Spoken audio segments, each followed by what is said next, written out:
Olá, seja muito bem-vindo, seja muito bem-vinda à Academia de Radiologia. Aqui é a professora Ana Cláudia e no vídeo de hoje, na parte 2, nós vamos continuar falando das radiações e especificamente da radiação ionizante. Então aqui eu vou mostrar os detalhes, vou mostrar a definição, vamos falar um pouquinho das aplicações e quais são essas radiações.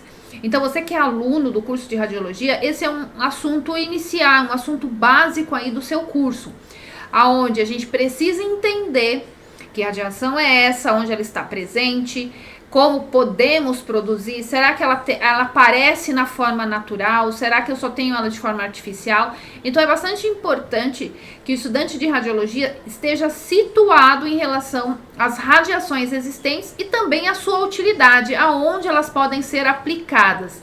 E aí, por fim, entender os cuidados que devem existir em relação ao uso dessas radiações. E isso entra lá em proteção radiológica, que é um assunto que nós aqui na Academia de Radiologia também falamos, assim como falamos esse assunto nos nossos cursos. Então vem comigo aí para entender mais sobre as radiações ionizantes agora. Então, quando falamos da radiação ionizante, a gente pode até dizer que é um tipo especial aí de radiação que pode se apresentar, lembrando que pode se apresentar tanto na forma de onda quanto na forma de partícula, um feixe de partícula.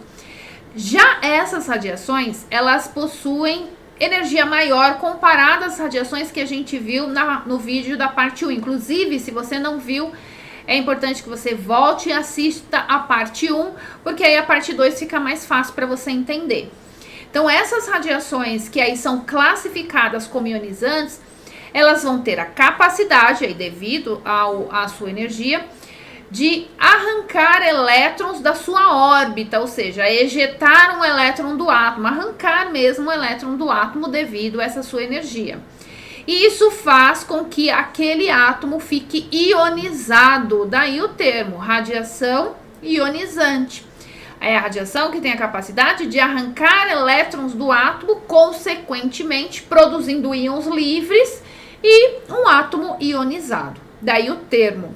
Então agora é importante que a gente entenda quais são essas radiações ionizantes, que são extremamente importantes quando falamos do diagnóstico por imagem, exatamente porque nas áreas nós utilizamos tanto o raio-x quanto a radiação gama, que são radiações classificadas como ionizantes. E aí a gente não pode esquecer, quando a gente fala das radiações ionizantes, que elas também aparecem de forma natural, assim como elas podem ser produzidas, como no caso o raio-x. O raio-x ele vai ser produzido a partir de um tubo de raio-x, ou mesmo que a gente pode chamar de ampola de raio-x.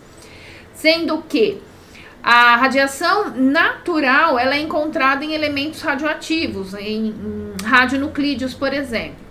E a radiação artificial, que pode ser essa produzida por um tubo de raio-x, o próprio raio-x, como também a partir de elementos, a produção de elementos radioativos. Então quer dizer que existem elementos encontrados na natureza que emitem radiação espontaneamente. A radiação geralmente que eles emitem, falando das radiações eletromagnéticas, é a radiação gama. Tanto o raio-x quanto a radiação gama, eles possuem origens diferentes quando falamos em relação à região do átomo em que essas radiações são produzidas. Guarda aí. A radiação gama, ela é produzida no núcleo do átomo.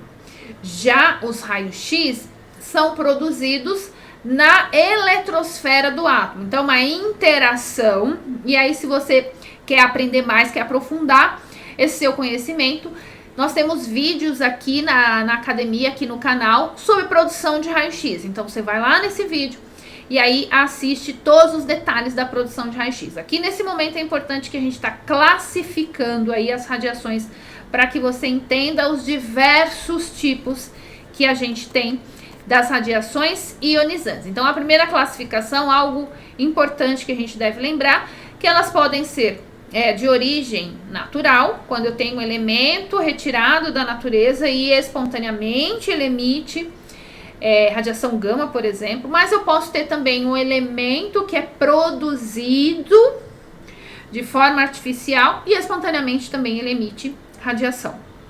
e também, como falamos, o tubo de raio-x. E aí vale lembrar que a radiação ionizante, ela pode aparecer tanto na forma de onda quanto na forma de partícula. Ou tem outra classificação, como radiação corpuscular. Então essa palavra corpuscular nos faz lembrar corpos, e corpos faz lembrar corpo, e corpo possui massa. Então é uma radiação corpuscular, é aquela que possui massa. Ou radiação particulada, formada por partículas. Então se eu tenho, por exemplo, um feixe de elétrons, ela é uma radiação particulada ou radiação corpuscular. Um feixe de prótons, um feixe de nêutrons, todos eles são classificados, né? Todas essas radiações, esses feixes com partículas, são classificadas como radiações corpusculares ou radiações particuladas. Agora, o raio-x, a radiação gama, a gente classifica como radiação eletromagnética, lembra? Formado por dois campos, um campo elétrico e um campo magnético, que se propaga no vácuo com a velocidade da luz. Nós vimos isso lá na parte 1 do nosso vídeo. Então agora pensando nas aplicações das radiações eletromagnéticas, por exemplo, que a gente falou que são os raios-x e os raios gama, nós temos aí aplicações bem interessantes. O raio-x, nós vamos ter diversas aplicações, como no raio-x convencional, na mamografia, no raio-x odontológico, na tomografia, na radiologia industrial para ensaios não destrutíveis. Então percebe que todas as aplicações que envolvem o raio-x vai utilizar justamente essa radiação eletromagnética, produzindo esse raio-x com energia adequada ao tipo de aplicação que a gente precisa. Raio-x com maior energia ou raio-x com média ou menor energia. Tudo depende da finalidade.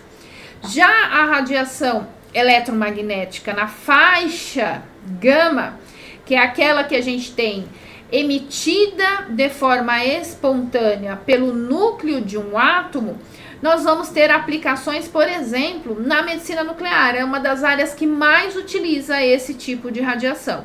Então aqui eu só quero destacar as aplicações. A gente pode aprofundar esses temas em outros vídeos, mas nesse momento eu quero que você preste atenção aí em que áreas a gente acaba aplicando essas radiações.